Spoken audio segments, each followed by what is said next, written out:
bertemu kembali dalam penjelasan pelajaran firman Tuhan hari ini, Minggu, tanggal 19, bulan Juli, tahun ke-2026.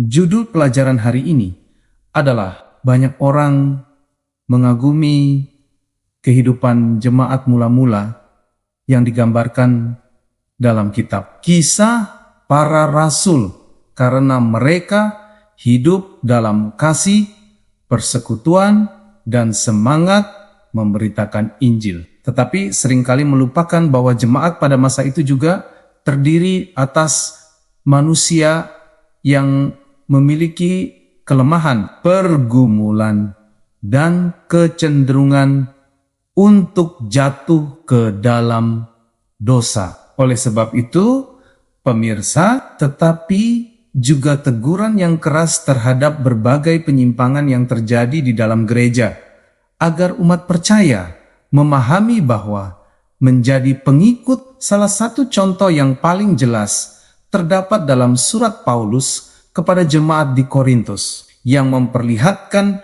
bahwa sebuah gereja dapat memiliki karunia rohani yang melimpah, tetapi tetap mengalami kemerosotan moral apabila kehilangan kepekaan terhadap kehendak Allah. Pemirsa, pelajaran ini mengingatkan bahwa ukuran kesehatan sebuah jemaat bukan hanya ditentukan oleh banyaknya aktivitas rohani atau pengetahuan Alkitab. Dalam kitab 1 Korintus 5 ayat 1-13, yaitu seorang anggota jemaat hidup dalam hubungan yang tidak pantas dengan istri, ayahnya, atau ibu tirinya. Keadaan tersebut menunjukkan bahwa orang-orang di luar gereja masih memiliki batas moral tertentu. Tegas, Bapak Ibu, Paulus sangat terkejut, bukan hanya karena dosa itu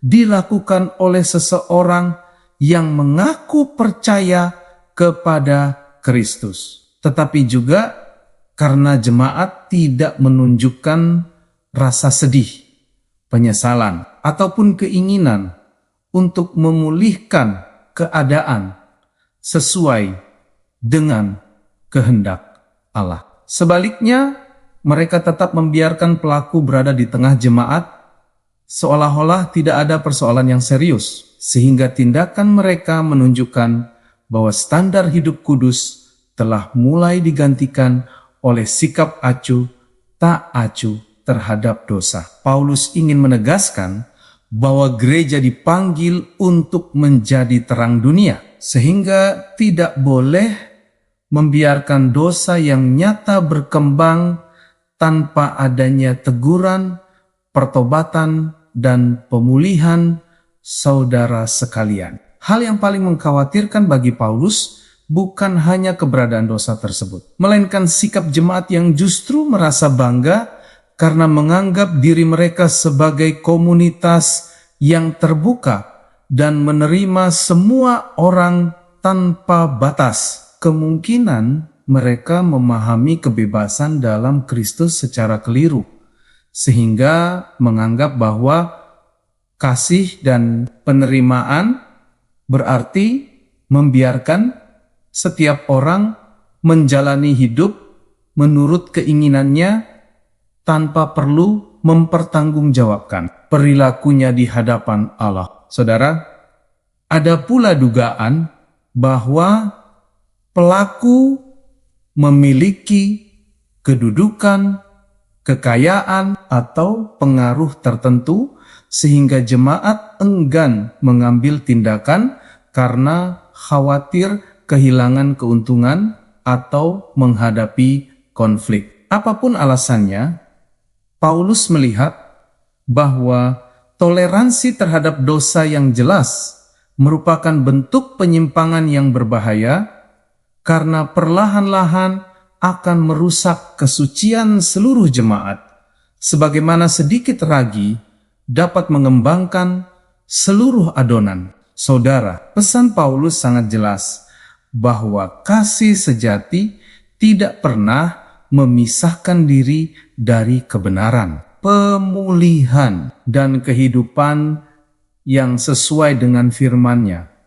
Pemirsa terkasih, pelajaran ini tetap sangat relevan bagi gereja pada masa sekarang karena tantangan yang dihadapi tidak jauh berbeda dengan yang dialami jemaat di Korintus. Demi menjaga citra sebagai gereja yang ramah, terbuka, dan tidak menghakimi. Ada kalanya jemaat menjadi enggan menegur pelanggaran yang jelas-jelas bertentangan dengan Alkitab, sehingga batas antara kasih dan kompromi mulai menjadi kabur. Padahal pemirsa, menerima setiap orang sebagai pribadi yang dikasihi Allah bukan berarti menyetujui semua pilihan hidupnya, karena Injil selalu mengundang manusia untuk mengalami perubahan hidup melalui pertobatan dan pembaruan oleh Roh Kudus. Ketika gereja kehilangan keberanian untuk menyampaikan kebenaran demi menghindari penolakan atau mempertahankan kenyamanan, keseimbangan antara kasih, kebenaran, disiplin rohani, dan pengampunan harus terus dipelihara agar gereja tetap mencerminkan karakter Kristus secara utuh Bapa Kibu. Paulus juga mengajarkan bahwa disiplin gereja bukanlah tindakan kebencian atau penghukuman yang bertujuan mempermalukan seseorang, melainkan wujud kasih yang ingin membawa orang berdosa kembali kepada Allah melalui pertobatan yang sungguh-sungguh. Ketika sebuah jemaat membiarkan dosa terus berlangsung tanpa koreksi, sebaliknya Bapa, ketika teguran diberikan dengan kasih, kerendahan hati, dan berdasarkan firman Tuhan, disiplin gereja dapat menjadi sarana pemulihan yang membawa seseorang kembali kepada persekutuan yang benar dengan Kristus dan dengan jemaatnya. Prinsip ini menunjukkan bahwa kekudusan dan kasih bukanlah dua hal yang saling bertentangan, melainkan dua nilai yang harus berjalan bersama dalam kehidupan orang percaya agar gereja tetap menjadi tubuh Kristus yang sehat. Dengan demikian, Bapa Kibu, gereja dipanggil bukan untuk menghakimi orang berdosa secara sembarangan, tetapi juga tidak boleh mengabaikan dosa yang secara jelas ditolak oleh firman Allah.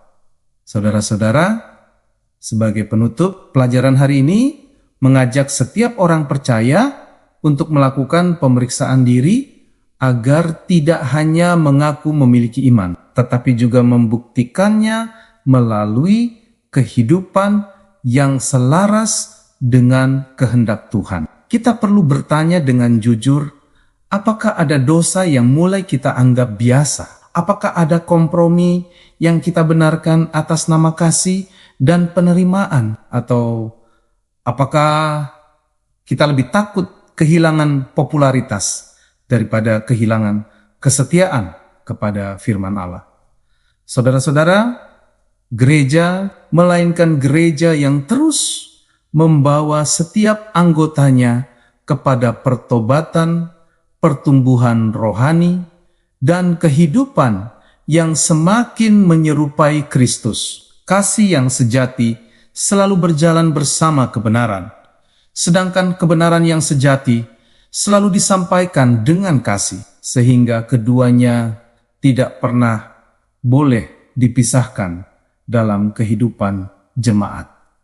Oleh karena itu, saudara-saudara, marilah kita membangun kehidupan pribadi dan kehidupan gereja yang tidak hanya indah dalam pengakuan iman, tetapi juga nyata dalam kekudusan, keberanian menegakkan firman Tuhan, dan kesediaan hidup sesuai dengan teladan Yesus Kristus. Para pemirsa yang diberkati Tuhan, demikian penjelasan pelajaran firman Tuhan untuk hari ini. Sampai bertemu pada pelajaran yang berikutnya.